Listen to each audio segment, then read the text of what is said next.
Welcome everyone to another episode of Okcoin Live. I'm your host, Samuel McCullough, and this week I'm joined by one of my favorite colleagues, Mandy.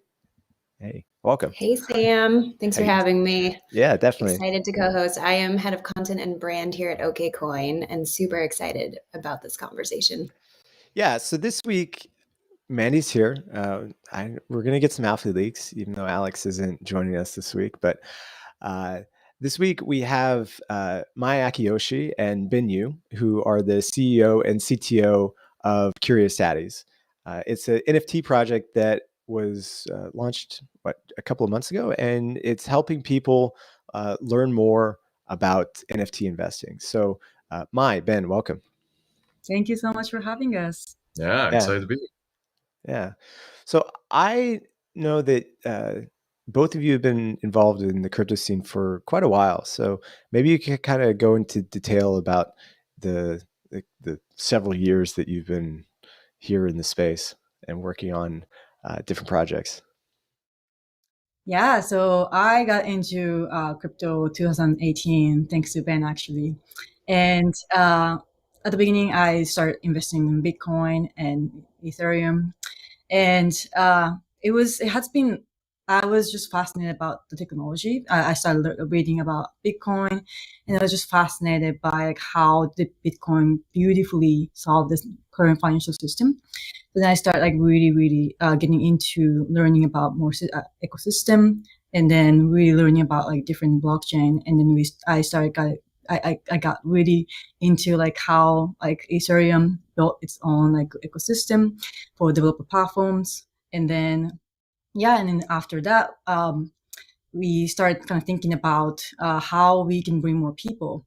Because when I entered the space, it was really overwhelming and intimidating.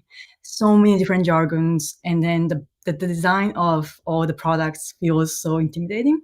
So from that, and also after I entered the space, I want to bring more people, want to bring more friends and family, but like there's no single place you can point to. So that's how we kind of start thinking about how we can educate people, how we can bring more people to the space, like by making a product that's more welcoming and approachable. So yeah, that's kind of my journey to like crypto to like Addys. Yeah. And yeah, so for myself, I got into Bitcoin back in 2013, and like many people in the space, I got into it first because my friend told me about it when it was $40, and he's like, "You have to buy it; it's gonna go up." Went up to like $100 2 weeks later. I'm like, "All right, that's the top, that's the bubble, it's gonna crash." Then it went up to like $1,000, 6 months later. I'm like, "All right, time YOLO and all my money." And so I got in for all the wrong reasons, as many people do, just for the price, and then crashed down to like $200 later in 2014, 2015. I was like, well, that was like the dumbest thing I've done. But that also gave me a time to be like, hey, man, let me step back and like actually figure out what I'm getting into here. And like, that was actually a really lucky decision. And that helped me, read the Bitcoin white paper, learn more about the space, and really get excited about the fundamental technology. And so, like Mai says, like, I think this kind of became our passion over time, is how do we convert all these people who get interested in this space for whatever reason. A lot of people come in during the bull markets and they hear about all these people making so much money with NFTs, with DeFi, with crypto, and they would like to learn how to do it too. And I think that's a fine place to start. That's just the nature of it. You need something to bring people in. But really what's so much more exciting to us is the foundational technological innovation going on and all the things that you can do with what's being built out here. And what we're really hoping to do is, create a community and environment where we can teach people those things, regardless where they come from, what reason they come through. Will help get them up to speed on what's actually going on, get them really familiar with the tools and technology. Yeah.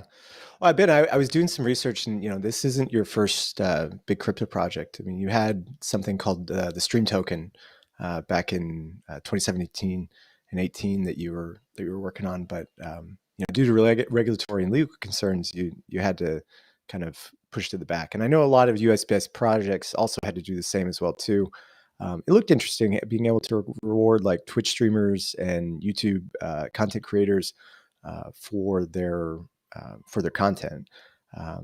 But I understand how that works out. I mean, I know a bunch of U.S. companies had to pivot or shift after that. Yeah, no, I'm really impressed that you did all the research. And so yeah, that was actually my first time. 2017 was when we first started seeing the first kind of like possible applications on blockchain technology. And so before that, it was really just you buy a coin, you sit on it, you wait for something to happen, a couple of years down the line. But 2017 was when people really got excited. That's when like the Brave browser came out. There were a lot of different things happening. And yeah, we raised 20 million for this idea, including from the CTO, original co-founder of YouTube, and people are really excited about it. Still today, I think at some point we're actually seeing this shift where exactly what we want to do was break kind of the platform lock-in effect that you have with different various social media platforms today, like YouTube or Twitch and so forth, where it's very difficult for creators to own their own content. It's very difficult for them to move from one platform to another because all your followers, all your content is owned by that platform. And that effect, that network effect, makes it very difficult to break these monopolies. And what we're seeing in Web3 is exactly the shift, right? Is that you can own your own content. It's Web 1 is you can read only, Web 2 is you can read and you can write. And that's what we've seen. But Web 3 is you can own your own content, and that moves with you on the protocol layer. And so that's what we wanted to build in 2017. You're absolutely right. Sadly, we ended up having to refund all the money. Didn't manage to go forward with that. There are a lot of big projects. One of our other good friends actually raised even more, like 132 million for Basis Coin, which is a stable coin. Also, Yeah. regulatory issues, had to refund all of that. But yeah, I think someone still today could really take that model, and I think people are, in fact, trying to do that. Yeah, absolutely. And so tell us when you first started getting into NFTs specifically and how that journey has led you to kind of building this community that's so focused on education. Where in your journey? And I saw and I'm not sure about you, Ben, but you're like me in that you jumped from, the traditional kind of tech company background. It looked like you were at Gusto. And so tell us about that jump as well. I mean, I think we're seeing a lot of people, go from Web 2 into Web 3 right now. Would love to hear more about that. Yeah. So before even start like thinking about an NFT project, we really wanted to start this education product. We were kind of thinking about like, oh, let's create a Tamagotchi, which teaches people about like Tamagotchi will teach people about like Web3. But then we start hearing the news about NFT project. And then what we realized is, wow, NFT is actually the best way to bootstrap the community. So like before we even start building the product, we are able to create the community that aligns with our vision and then hear the feedback from them and create the product with them. So it's a lot more powerful than just creating a product by ourselves. We can actually get the feedback and then build the product that people actually want. So that's kind of how we started thinking about using NFT as kind of bootstrapping. And then the journey to NFT was actually very interesting. Like you mentioned, I came from like Web 2 a background, so it's so different from like Web 2 community, Web 2 company. It is a lot more open and flat, and it moves so much faster. Like the day I left the company, which was September, that every day was just a day feels like a week, and it's just like goes. Everything happens like marketing. Like we got like advisors, we started like Discord, and a lot of community members joined, and then we launched a course, and then we are building product. So it feels like having 7 full-time job. So it has been like really exciting journey, but it has been like there's it's a lot different from what I expected before I start the project, but it's something that I'm just really like glad that I started this journey, because this is the most exciting space compared to like any industry around right now. It's really interesting that you talk about using NFTs as bootstrapping. We did a Twitter Spaces yesterday with a friend of mine named Matthew Land, and he was saying that there's been a shift from when in 2017 or 18 you would issue the governance token first through some sort of ICO, but now people are shifting towards bootstrapping using NFTs, and then potentially having a product or protocol with a governance token later on. And then at the end, if there's some sort of development company or something that is supporting this DeFi app or whatever the project is, then you could sell equity. So it's kind of flipping the fundraising model on its head, which I think is very, very cool. Yeah, so it's really similar model, and we really were surprised at how like we can curate the community that really that are interested in our vision, right? So our community members are the ones who are excited about sharing their knowledges or like educate themselves to Web3, and also another female project are like Women Rights, one of my favorite projects. They are attracting people who are interested in women rights. So this community NFT really is the good tool to not only create the community, but also create the curated community, which like truly interested in the vision that that NFT project has. Yeah, I think this model has a lot of advantages over what things were like in the ICO model back in 2017. As my saying and as your friend was saying, basically, what's fascinating is we're moving towards a space where you kind of reward the community almost post the fact, as well as you get them in, they buy the NFTs, they're part of the community, they really want to contribute, and then we see a lot of these communities going in a way where they airdrop governance tokens at a later date, right, to really incentivize the people who have been here from day one, and also to reward and encourage more people to come in and in the ecosystem. And we've seen that just work phenomenally well for bootstrapping these new communities around any kind of project, even in the NFT space, even for marketplaces. I think Looks Rare was probably the best example recently, where people aren't so happy with OpenSea, and then Looks Rare comes out, and in just 2 days they have like 130,000 followers on Twitter. Right, they have so much volume going on, and people are using it, and they're like trying to get people to collectively kind of have some kind of ground up ownership in what they're doing. And so that's been really interesting to us. I think the juxtaposition of starting with an NFT and then possibly moving towards exploring some of these other models is incredibly powerful. Like, we launched a Discord Q&A service where the goal is essentially to make the best place where anyone can come in, ask any question about Web3 whatsoever, and get it answered immediately. And we've seen just our community, because the people who have the NFTs are actually the choir. They're not, the people who got the NFTs are not the newcomers to NFTs and crypto. They're actually the people who are already in the space, and they're the ones who, like us, tell their friends like 24/7 nonstop about NFTs, right? And their friends are like, okay, let's get into NFTs. Okay, how do I get started? And they're like, oh crap, now I have to sit down with you for like 5 hours, right? Walk you through how to set up MetaMask, explain not to lose your private key, and like all this stuff. And that's not scalable. And so we wanted to create like this bootstrapped ecosystem where it would be scalable, where anyone can come, you get your questions answered, and you can look at all the past questions that have been answered and so forth, and just get help with anything. And that just worked so well because our community is so on top of it. So every question gets answered in like minutes. And anyone who comes through, just the community has been so activated and is so engaged around this idea. And that is so hard for a normal startup to do, I think. Like, we were able to create the community before the product and then build the product and naturally already have that network effect from day one, where that's something we haven't seen for startups outside of the NFT Web3 world. So that's been really exciting. Very cool. Yeah, it's interesting. There's a new there's a new demographic of people who are coming into the crypto space because of NFTs. They're younger. They may not even use like other things like MetaMask or other DeFi products. And, they could just buy things through OpenSea and they're trading there, and they really only have exposure to like ETH, or they're only buying and selling NFTs. They're not doing anything else.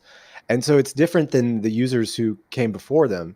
And so there must be some interesting dynamics about how you're curating your content to these new type of, or at least new demographic of people who are coming in.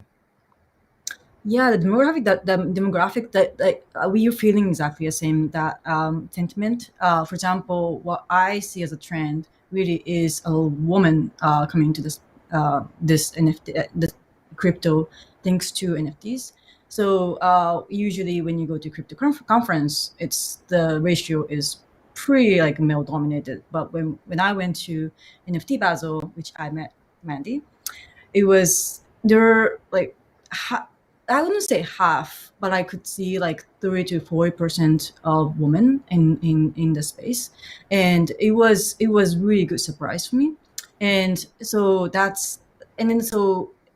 what I got from there is the people who are more interested in art and culture and visuals. Those people who are kind of didn't those people who didn't expect or weren't interested in crypto or DeFi or finance technology, but interested in art and culture came in.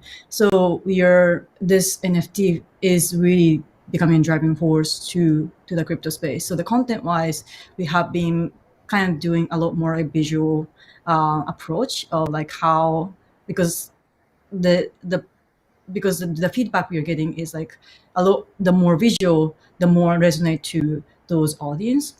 So we have been really creating like more visual like explanation of how NFT works and how blockchain works, and creating that content towards the people who are like appreciate art and culture and visuals.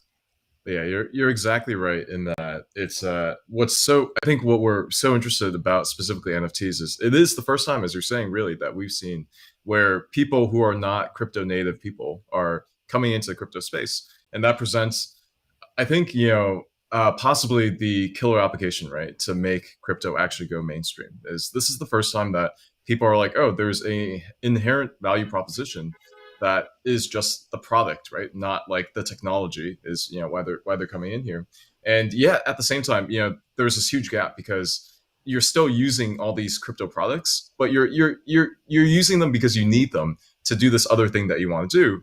It's like, you want to just work with these NFTs, have these digital assets that have value for the first time, but you have to learn all this crypto stuff, and it's not what you're here for, but you still need to learn it. And so that's where the huge opportunity that we see is, right? Is like, we need to help all these people because scams are so rife in this space. And, there's just like so many ways that you can go wrong with all these things. And it's so early that no one's really done, the job of kind of going and like creating a safe platform for all these people to enter. So it is fascinating because it's, it's the first time that like, and it's fascinating that it's actually, it's kind of a clear demonstration that there is a new kind of influx of people coming in, that even as crypto falls, right, like the NFT market still does great because people are priced in fiat. They're not actually native into, ETH and so forth when they're buying these things. And so crypto, the NFT market does well right now. But we've just seen like so much need to get people up to speed on the technology and kind of educate them on the basics that, they're coming in here. They want to know how to buy an NFT.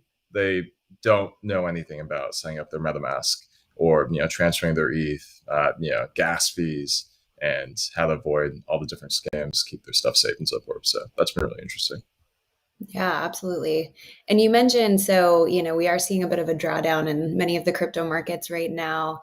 Has that, in your view, affected, your own NFT community? Has it affected any of the NFT projects that you've been eyeing? What are your predictions and how this might play out over, say, the next few months? I mean, who knows what's going to happen, but curious.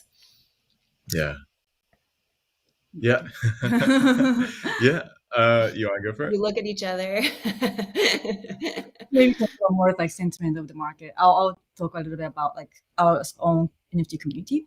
So because like even though there's just like the market is going down, what we really stand for is like our project is really standing for long-term vision. So and we crafted a message that we want community members who believe in us long-term vision. And so in building something like meaningful really takes time, right? And Axie Infinity started in 2017 and it took them 4 years to build out. And then they just skyrocketed like last year. So that's long-term vision that we have. And because we kind of send a message that like we are going to be more like much more long-term than our other projects, a lot of the community members are actually more like holding our NFTs, and it's more long-term people like who think this market as like 5 years, 10 years time horizon join our community. So it is our growth is really steady. So there's no like huge up and down, because the only people who actually believe in us in long term and passionate about our vision are joining the community. So we aren't really affected by that, and we tend to keep those people to like for long term by providing the actual value. Yeah, so I'd say our project is very different from other projects, as my saying, for two predominant technical reasons too. On top of that, is we well one predominant reason is we actually instituted the first 100-day 100% refund guarantee, and so anyone who minted for 100 days afterwards, which is still active because it's it hasn't been that long, until February 18th, they are still able to go back to the smart contract and get 100% of their money back from the mint. And so because of that, like anyone who didn't believe in the project long term had a free way out. And this was really powerful for us curating the community, because in a lot of other communities, a lot of people come in here with very short term mindsets, and they're very, very concerned about how the project is doing like day by day. And that has a deleterious effect on the community, the Discord, all these things. And for us, we've been super, super lucky to see none of that, because all these people who would be like that, were able to leave. And so, everyone else who stayed has just been so positive on actually what we're building and very patient with it. So that's been good. But even for other communities, as you're saying, like really we haven't seen that kind of effect where people are really, really scared and they're leaving. In fact, the NFT markets are extremely active right now. And, I think this space is a lot more mission driven than the crypto space necessarily at large. And so, for example, we've seen a huge rise in all the woman PFP projects. And so Will the Woman, kind of let that. And then there's Woman Rise, there's Woman Weapons, there's Crypto Coven. So many of these other projects have been doing incredibly well, irrespective of the crash in crypto prices. It's actually been fairly stable growth over time. And so who knows? This is the first time that we've ever seen really something that's in crypto that's not correlated necessarily with like the price of crypto in the growth. And so that's super, super exciting to, see again, I think proof that this is a market that's taking off because of the actual application value, not just, the native like, crypto markets doing well or things like that. And so it could be something that grows really well, even if the price of crypto, stays stagnant or is depressed for the next few years. And so that's a first and super, super exciting. I think one thing about the prices is that in ETH terms, things may not have declined so much. So with OpenSea, I mean, everything's priced in ETH. So if you bought something for 1 ETH and it's still kind of trading around 1 ETH, even though we've gone down 30%, you're probably not feeling that bad. You probably want to buy more actually at that point because maybe the prices come down. So I think the fact that we have a different currency that's not dollars that helps shield some, because like 1 ETH is 1 ETH, right? And I know that I know with all my NFTs, I know how much I minted them for and how much I bought them for in ETH, and so that's kind of the judge that I use for my returns on them, regardless of what the dollar value is. I can work that out on a cost basis later. But it's really interesting with the communities how they have shifted. Back in 2017, a lot of the ICOs were in the beginning there was a lot of hopium and everything, but I think as the market figured itself out, people just started working towards quick flips or something, and really you saw everything in the beginning of 2017 was doing really well, but in 2018 everything was not. But in the NFT market, it's a little bit different, where because of the culture that's being created by these projects, whether it's, I don't know, Bored Apes or with your community or with any of the other ones that they're trying to really create a core culture around the identities of the entities that they're creating, I think it insulates the community a bit more, where the vibes and the culture are just as important as the price at the end of the day, or they're intertwined and they kind of go hand in hand, where the more people are feeling the culture of the project or art, then they kind of identify with it more, and it gives it this ability for them to weather either illiquidity or price volatility. Yeah, I feel like people do have a lot more emotional attachment than like just the coins, and a lot of people are actually say, okay, I hold this because I love community. I hold this because I love this culture of this project. I hold this because I like the vision of the project, and I think that's like that actually really for a lot of people that emotional aspect feels a lot more important than like gains and loss. So people are like really willing to like hold for a long time because they just love the project, they just love the community. So that part, yeah, I think I 100% agree that you mentioned. For How sure. important do you think that like providing real world value or utility or perks like books or conference experiences is for NFT projects? It is, we don't plan to do that because we are more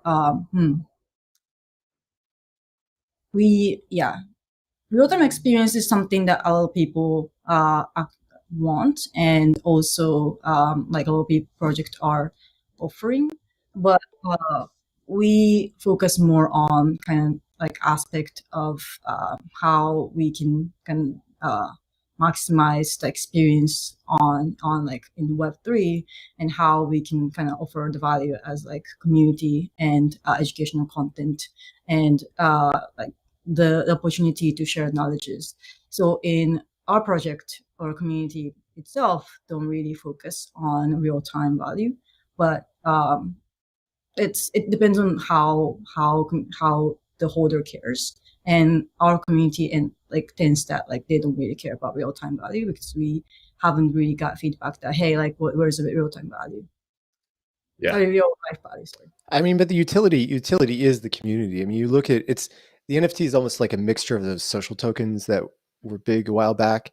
You know, you had like Friends with Benefits or some of the other ones, Karma DAO, as well, where you know you have a token gated community, or in this case, like an NFT gated community, where access to the community is the utility. That's what makes it valuable. The fact that you can hang out with other people who are doing the same thing that you are and interested in the same thing that you're doing and investing into the same projects that you're investing into, you're able to speak with them, maybe find stuff that you may not have found before, different projects, different artists, or other things in crypto that you just would not have found. So all of this crowdsourcing of information is extremely powerful, and it's definitely worth something.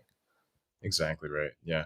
That's exactly our thesis, right? Is we want to create with the Genesis 5,000 people who are Addy holders a place where, you know, you can level up more than anyone else in the space, right? And everyone has that same shared mission and value system of we're going to help each other level up in the space. And whatever knowledge that someone has, you know, we share it freely with everyone else in the ecosystem. And, you know, our goal is like for us, we have the system where everyone, and in that, right, there's still tiers, right? The people who are helping the other people the most are the people that we want to help the most in turn, and then, you know, follow that down because it just trickles down all the way through. And so that's kind of the culture and community that we're building. And so in that culture and community, you're right, that's the biggest kind of value proposition, that's the biggest draw.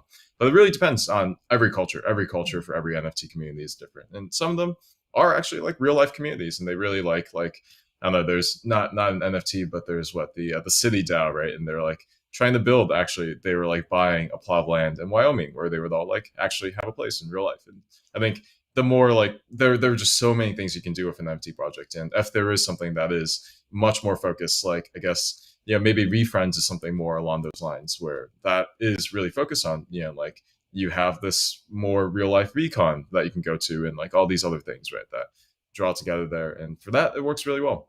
And so every community is different. For ours, we haven't seen that as something that people really want, more so that, yeah, they really want everything that we can offer in Web3 and the community there. That's great. So we saw last year the taking off of, you know, NFTs on Solana, on AVAX, on all of these other chains. Is that something that you also cover with Curious Addys? And does it feel like you're always kind of chasing the next thing with crypto as fast as things change? Yeah, we currently primarily focus on Ethereum because our team is still small, so we don't want to have like very different kinds of things in shallow base. So we can focus on the kind of deep knowledge on Ethereum first. But we do see a lot of demands for like, hey, what about Solana? Like, what's the wallet? Which wallet I should use? So like all the in our QA bot, anyone can answer anyone can ask questions. So when there's a question about like Solana or like AVAX or L2, we do answer questions.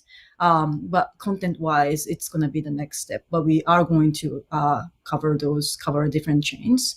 And also we have been establishing a relationship with other projects in Solana blockchain. For example, we have a friend who launched a really successful Solana project.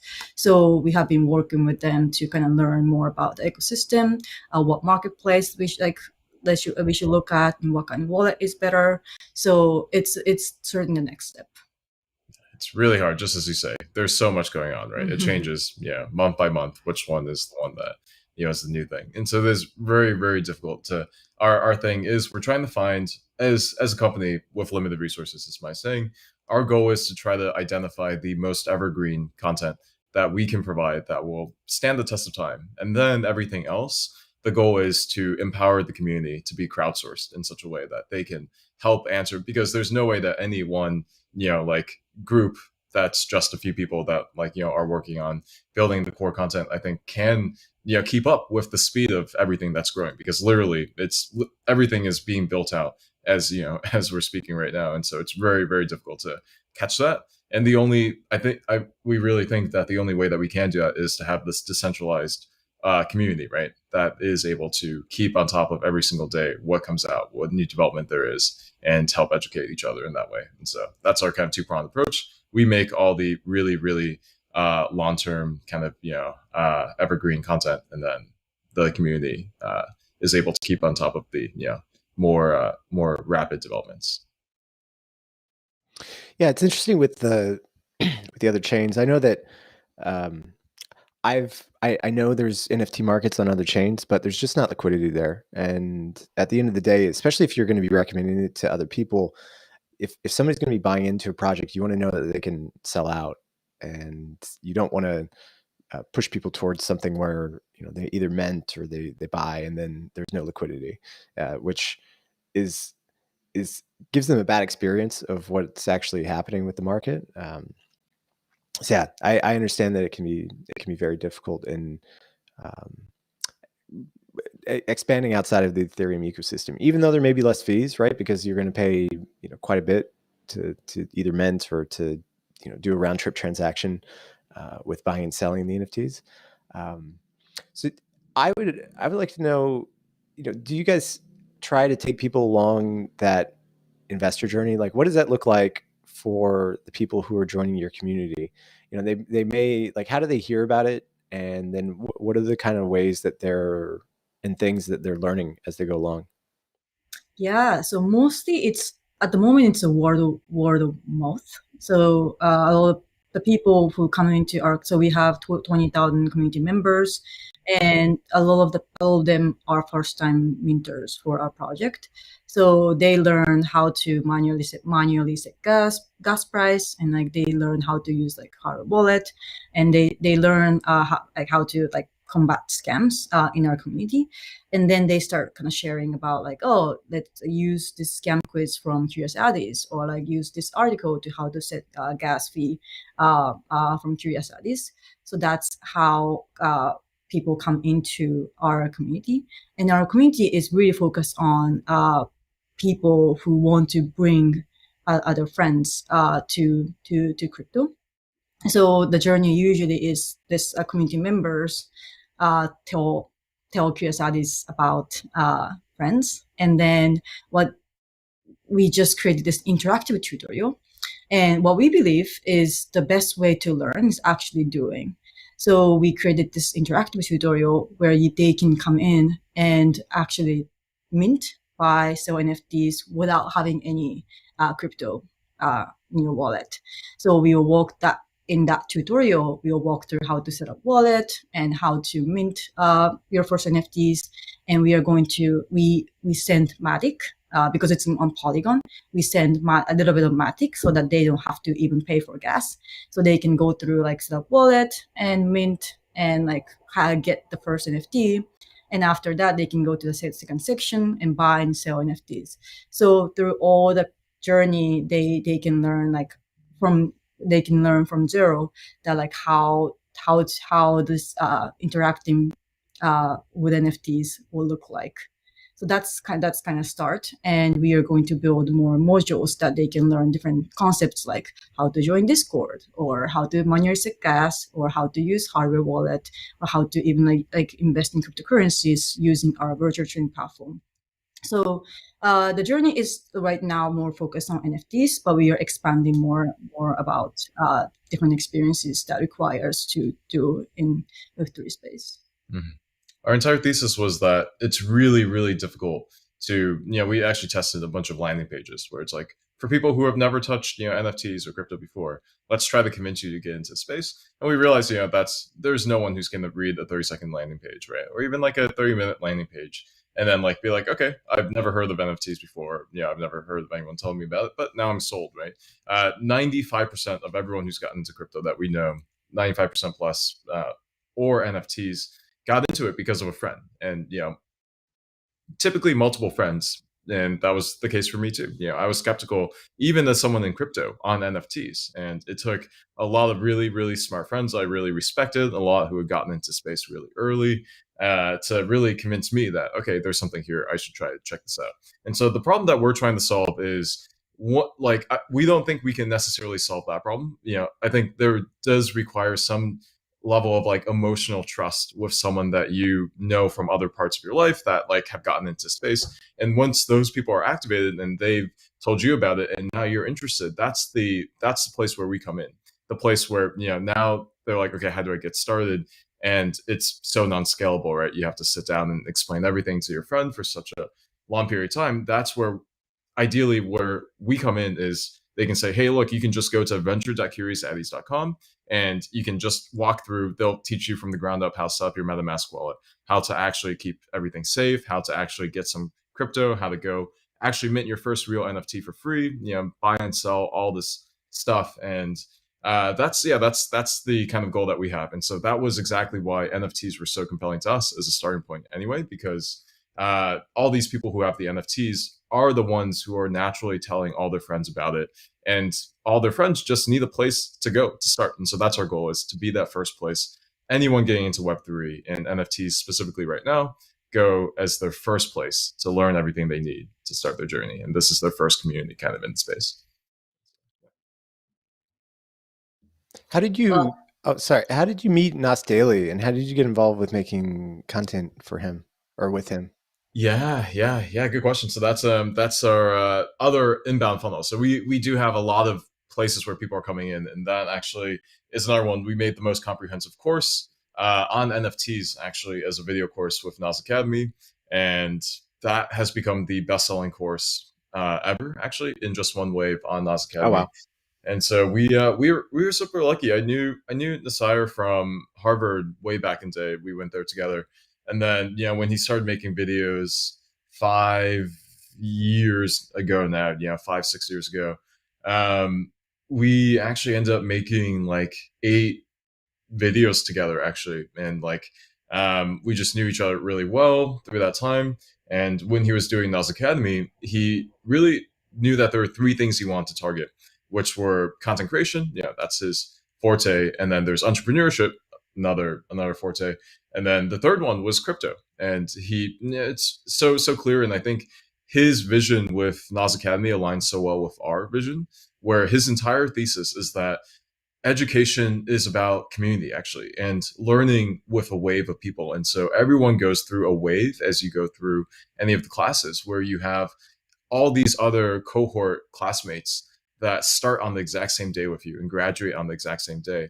And the whole idea is, really the education is kind of an excuse to create this community that then becomes the real value, right, of this entire process. And it's the same. It's like the real value of going to Harvard was that I met Nasir, right, and like we became friends, right. It wasn't so much the education, which is kind of the excuse that brings you there. It's the people that you meet as you're doing this thing, right. And so that's kind of the same thesis, and that's a perfect thesis for NFTs because it's the same thing. It's like this JPEG that you're buying isn't really the value in itself, right? It's the fact that you join this community of all these other people who happen to have the same JPEG and like share the same values and so forth. And so it was really natural fit for us to kind of work together to create this NFT project, and it really, really worked well with the kinds of people who were kind of interested in taking Nas Academy courses. And so that was a perfect kind of a other funnel of people who came into our space. And we've now made 3 courses together, actually: an intro to crypto course, an intro to Web3 development, and a the how to master NFTs course. And yeah, they've resonated extremely well. So really excited to keep working there. Yeah, and Nas Daily is actually the reason why we met. So it's like we always tell Nasir that like, oh, Curious Addy is born thanks to you, because if without Nasir, I invited Nasir to the company that I was working for as the influencer, and then that was the time that Ben came to our office, and that's how we met. So Nas Daily, it really is like the yeah, the kind of like mother of Curious Addys, I would say. That's so great. Well, I will just share that I am fairly new to NFTs. So I've been working in the space for almost a year now, but it was very much a kind of buy and hold and not do too much with my crypto person up until the last couple of months. And I joined the Curious Addies community. I love it. It's been super helpful. NFTs were the first time where I actually sent crypto between wallets and figured out all of these things. And I know there are so many people right now who are kind of similar to me, where they're new to this stuff and they're going to Curious Addies and learning a lot. So I'm so glad for all the work that you're doing. It personally has helped me a lot, and I know it's helping a lot of other people. If you could point to, say, maybe 1 or 2 other places to really get started in your NFT journey, aside from Curious Addies, because obviously everyone needs to go there, what would those be? I would say not the most beginner friendly, but once you learn the basics, Zen Academy is actually really, really, really good place if you want to find a good project. So we will teach tactical like parts of like how to like mint, how to buy and sell, how to use tools, how to set up an wallet. But after that, it's all DIY, right? So you have to do your own research. But what is helpful is to have a community that you can kind of discuss about what is a good NFTs and what kind of aspect you should look at when you look for NFTs to buy. And Zen Academy, which is founded by our advisor Zeneca, is the place where people actually talk about a good NFT project, and a lot of people get benefits from having community to be able to discuss and get like knowledge out from it. So that's one that I would recommend. Yeah, and I think another community that actually is bridging more of the real life gap between NFTs and the real world kind of benefit on the other side of the spectrum is Meta Angels, which is a new project that's coming out, launching soon, that we're actually advising. And their entire thing is leveraging NFTs to help people actually in the real life in any way, right? And so they've had someone in there who was like a Syrian refugee, and they were trying to like help them like get out of that. And so like I'd say our community is really good to learn about Web3, right? If you want to get into this ecosystem, you want to invest, you want to be a part of something, you want to start your own thing, you want to do any of that, then Curious Addys is for. If you want to like find projects, right, that like you want to like get alpha on and things like that, Zen Academy is really good. If you want to join the community that like actually is mostly based in like really influential people from like real life and all of that coming together to try to help each other and like level up in like real life together, then Meta Angels is the other community. And say like between those 3, there's a pick of what you're looking for as you kind of get into NFTs. I've been hearing a lot about Meta Angels. I'm excited to watch that one. And actually, it'd be great to know, do you have one particular NFT project that you're watching right now that you just want to give a little plug to or share what you think is interesting about it? Right now, you can start. Yeah, I'll give one that I think is really that has done a really good job. It's already extremely hyped, and so I think like one that is new. Meta Angels is definitely the one I'd say to look at Hmm. for something that's an affordable like price point to get in. One that I think has done a really really good job is Azuki, and so Azuki launched just 2 weeks ago now. It's already like the floor is like 9 ETH or some crazy number, and they have done a really good job I think around trying to build like a decentralized brand. That's their kind of mission. But beyond that, they just uh, the quality of everything that they've done, I think, is setting kind of a new standard for a lot of NFT projects. And one thing, for example, that I think was really profound is that they made ERC 721A, which is a new standard for uh, ERC 721, which is kind of the NFT Ethereum kind of standard. From a code level, that was really wild because they managed to get gas prices down to a point where minting like 10 would cost the same amount of gas as minting one. And so over time, that's going to save actually like millions of dollars for people doing all these different projects. And I really, really admire projects that, are able to do really good on the community building, do a really good job of, the brand building and all that, but have a very solid technical foundation as well.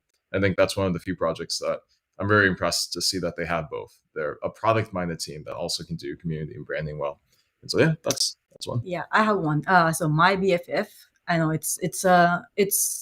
it's led by like super like established female founders. One is Britt Morin, another is Jamie Schmidt, and both are like really successful entrepreneurs. And they actually have the exactly same mission, bringing more people to the space, but they focus on women because we, right now only 18% of the people who are in the Web3 space is women. So all their thing is they really bring all the established female founders and put them together and trying to bring more people using their like established female founders. So it has been, and I joined the community, and it's just such a wholesome, heartwarming community, and founders and core members are always there, and they're making like huge impact. So I've been really excited to see how it goes. One more plug I just realized for people who are looking into development on Web3. Web3 University is a really good place. They're all by our advisors, Alchemy, which is a $3.5 billion company. They power all the infrastructure behind like Web3, like OpenSea, Rarible, whatever. Everyone runs on them, and they're the AWS of basically Web3. But they just created a new initiative, and they're actually going to do a couple $1 million in grants to really actually encourage and reward people for creating really good developer content. And so if anyone's interested in kind of creating things in the Web3 space, that's another really good place to go. Yeah, I was Absolutely. looking through both of your wallets before we started this.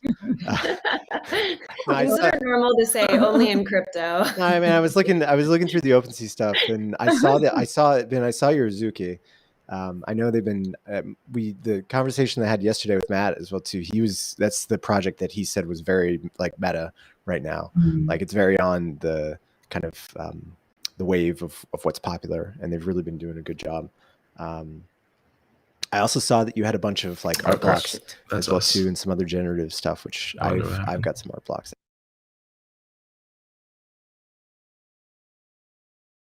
in there. I mean, there's a lot to dig in, and we could probably talk about your portfolio for a while, both of yours. But it's cool. I see the.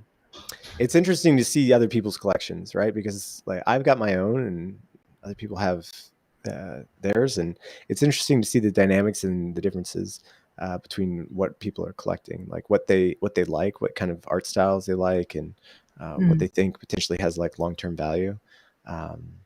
For sure. I'd say if you are to follow one wallet, you should follow Mize because I was so upset. Like we built a portfolio tracker at Curious Addys, and you plug in your gains and losses. Mine's all over the place, right? There are some projects that have done well. There are some projects that like are zero. Hers, she has not lost money on a single one that she's bought, and that's like wow. to me. And so like, but I think a part of that is she has a very strong mission-based philosophy behind what she gets into, and it's all woman-backed projects really in the space. And so like every single one has done incredibly well. And like that was something that we were talking about on the space recently, where we really think people who like have a values-based kind of approach to what they back actually seem to do a lot better, because there's a lot more like likelihood of actually just getting into things for all the right reasons, which long term perform much better than you're just like getting into this because it's really hot because everyone else is getting into it, and it's like then the hype goes away and then you're getting into something else, right? And all that. I think that has done extremely well for her. But yeah, for me it's I'm a huge fan of like art blocks and all this stuff, and I'm all over the place with generative art. Is like that's another one where I think it's in like a deep freeze right now, right? No one's interested in any of the generative art, but like I think fundamentally that stuff is extremely exciting. I think art blocks is one of the most long-term minded other projects in the space. Their entire thesis is it's like code is really the only thing that might stand the test of time with NFTs, where you have a picture, no matter how high resolution it is, if it's a static image, 10 years in the future, if we have extremely high resolution VR, that's not necessarily going to look so good in real life, right? Just to have this 2D kind of image in there. But you can have this piece of code that can scale to any resolution that's all stored on chain. And so they're thinking so far long term in here. And so for me, everything I buy is something that I bought 374 NFTs apparently last year. Haven't sold a single one. For me, this stuff is really, really early. I'm really excited to see where things go in 5 years down the line and so forth. And so everything I'm buying now is like a 5-year or longer hold for me. So yeah, we'll see where things go then. Yeah. I mean, like I always bet founders, and thanks to Okcoin dinner, I was able to meet Maliha from Women Rise, and like since I met her, I just was so surprised. I just feel so surprised at like how hardworking she is and how dedicated she is. And also in NFT Miami, I was able to meet Yam from Women.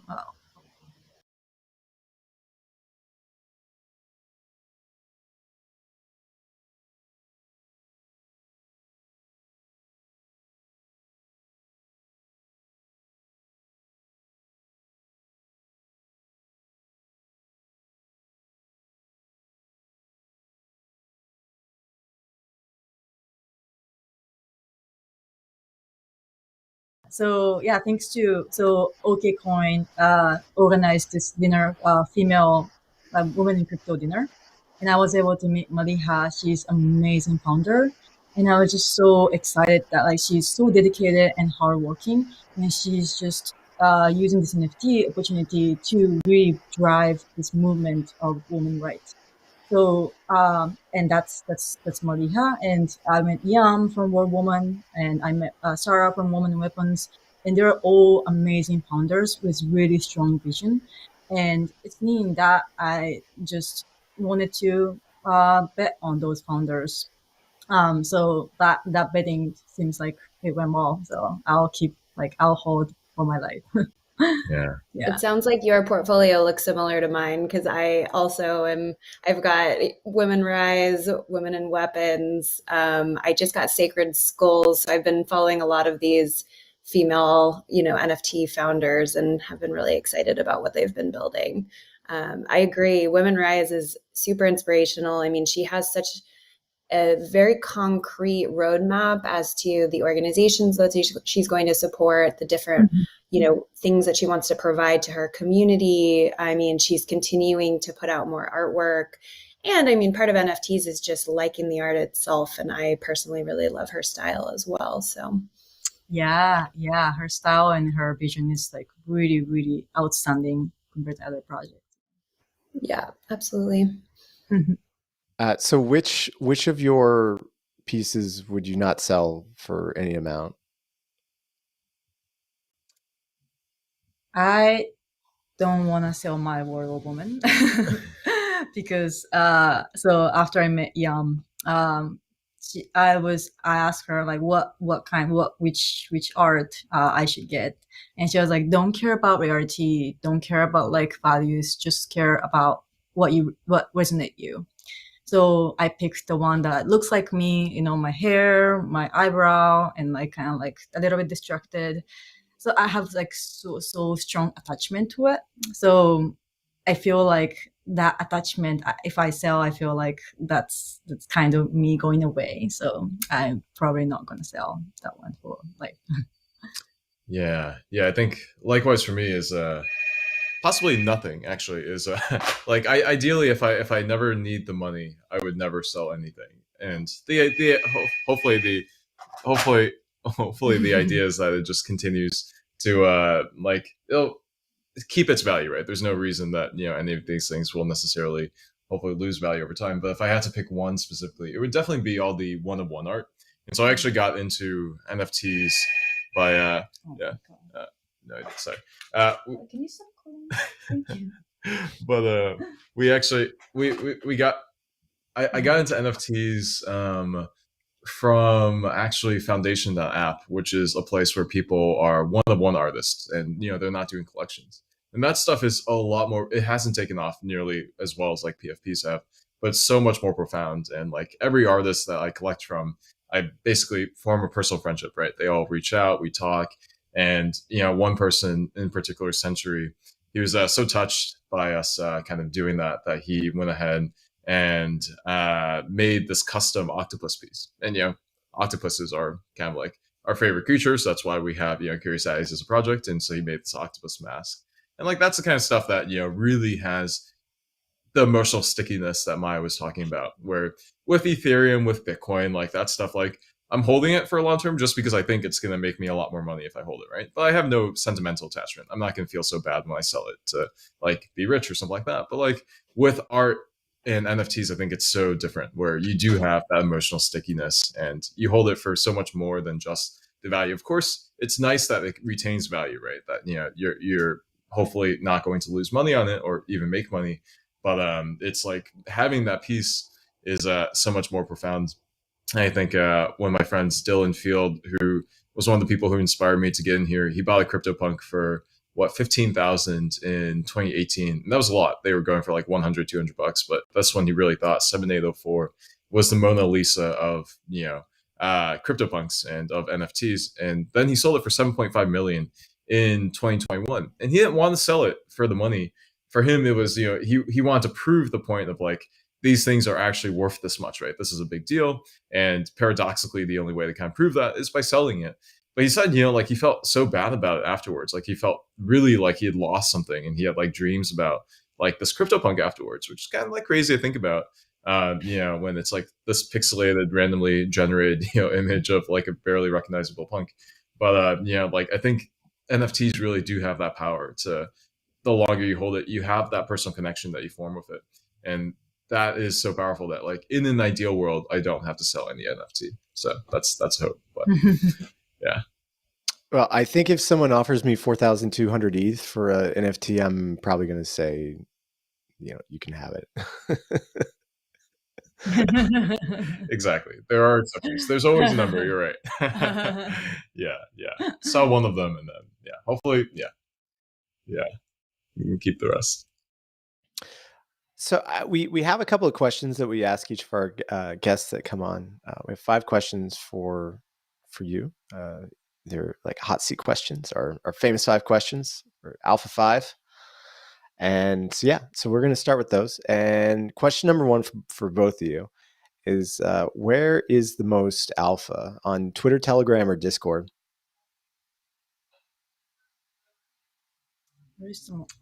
I'd say, good question. Yeah, I'd say like the most alpha is from knowing people directly. I'd say is like, and so that happens for me on Discord when I have personal connections with the people. But public alpha, Twitter is the place where I've seen the best kind of info from following people publicly. I think everyone actually talks about things fairly quickly publicly, and they like to do it on Twitter because that's the most public platform. Yeah, and I feel like Twitter is easier to connect people. Like Discord is easy, but Twitter is like we can have more intimate kind of like if I can chat on reply, and then if I just send DM, it's just easy. It instantly connect and kind of nurture like intimate relationship with that person. And then I got like a lot of good relationship with from that, and I get information from those people who I got connected through Twitter. So I'd say Twitter. That's right. Yeah, it's the easiest place to form those personal connections for people. People are surprisingly open in Web3, so you can just DM any random person. That's how we got to know Zeneca. As literally, we just DM'd him when, like, we had no following on Twitter whatsoever. But he just checks his DMs. He just replies to random people, like, and so do a lot of crazy people in this space. And so that's how we got to know him. So really, really cool. That's awesome. Okay, so we have our second famous five question, which is, if a family member asked you, let's say, to invest $1,000 for them in anything in crypto or NFTs, what would you do with it? I would point them to Ethereum at the moment, because NFT is still, I'm not super confident that which one goes well, which one goes like down in the long term. But Ethereum, I have very confident, a huge confidence in the long-term growth, especially coming like East 2.0. So if it's the first time, if it's only $1,000, I would say go to Ethereum. And then once they feel comfortable about like this crypto volatility, then they can go to more advanced NFTs. So that's what I do. Exactly, agreed. Yep, I think there's enough growth by far in Ethereum, especially now that prices have fallen in half. That's the right place to be. If you're gonna keep $1,000, that's something where very, very high confidence that 5-10 years from now, that's going to be a good bet. Whereas, like, crypto is speculative, it's super volatile.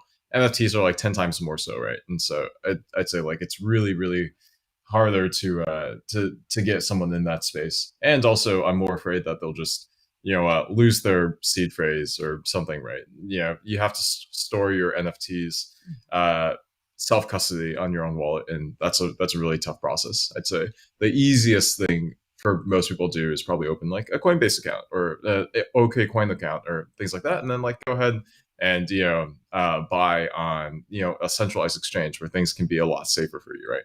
And then like just get ETH. That seems like the best bet for us. So yeah. One thing, I have to go to another meeting at 2:30. You could continue, but yeah. Okay. That's Cool. Almost there. That's all right. We're almost done wrapping up. So, what about like outside of crypto for hobbies? What do you guys like to do? Wow. It's been a while since we've had hobbies, but she was really into electric unicycling. That was her. That was my like biggest hobby. But then after I moved to Denver to focus on the project, I was doing like a lot of tricks, like one foot and like a spin and like jump and stuff like that. But I will start after I go back to Las Vegas. But at the moment, it's hard to do something else. Yeah, we don't have hobbies outside in the Web3 world. Like everyone we've seen is essentially just here 24/7. Like you don't do things outside of it. That's so true. I feel like crypto has not only become my job, but also just my life. It's like when you're not working in crypto, you're like on Twitter or just watching charts, right? So, okay, second to last question is, what is the worst advice you think someone can be given when they're starting crypto?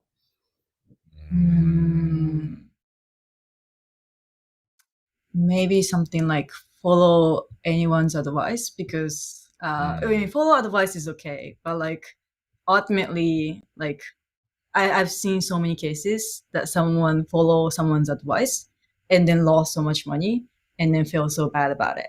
So like there are so many advices, and I think you can take it, but like at the end, it has to be your own decision. Otherwise, it's gonna be a huge regret. So yeah, follow advice, but not like completely follow, just blindly follow advice. Yeah. I am really wary on that same note of people who are like, just tell me what to do, right? And I think that is the worst thing, is like just be like, okay, I'm just doing this thing because someone else is telling me how to do it.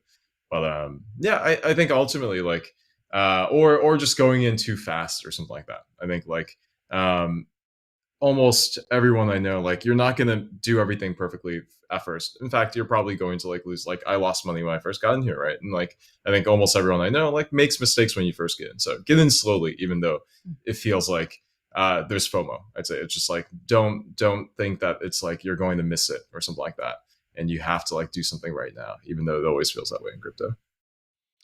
And to wrap everything up, where can people find you? And where can they find more about Curious Addys? Yeah, so the best way is going to either Twitter at Curious Addys or go to curiousaddys.com. So those are the kind of two main places that you can go to, and both has the link to Discord. And we're always available, and we're always happy. We're always want to talk to community members. So please come meet us on our Discord. Yeah, discord.gg/CATC and Curious Addys, ADDYS. And yeah, any question you have, we're so happy to answer. The community loves answering questions from anyone. So anything that anyone has a question about in Web3, come to our Discord and we'll get that answered with our Q&A service. So thanks so much. Thank you. Yeah, that's amazing. Ben and Mai, thank you so much for coming on. Mandy, you've been a great co-host today. I'm going to have to tell Alex that he's not welcome back and that you're going to be taking his place. Go Mandy. Alex is good at getting the alpha, though. That's his main focus with these, is getting all the alpha leaks that he can. But thank you, Sam. This has been a really great conversation. And thanks again, Ben and Mai. So excited about Curious Addys, and I hope everyone checks it out after this. All right. Thanks, everyone.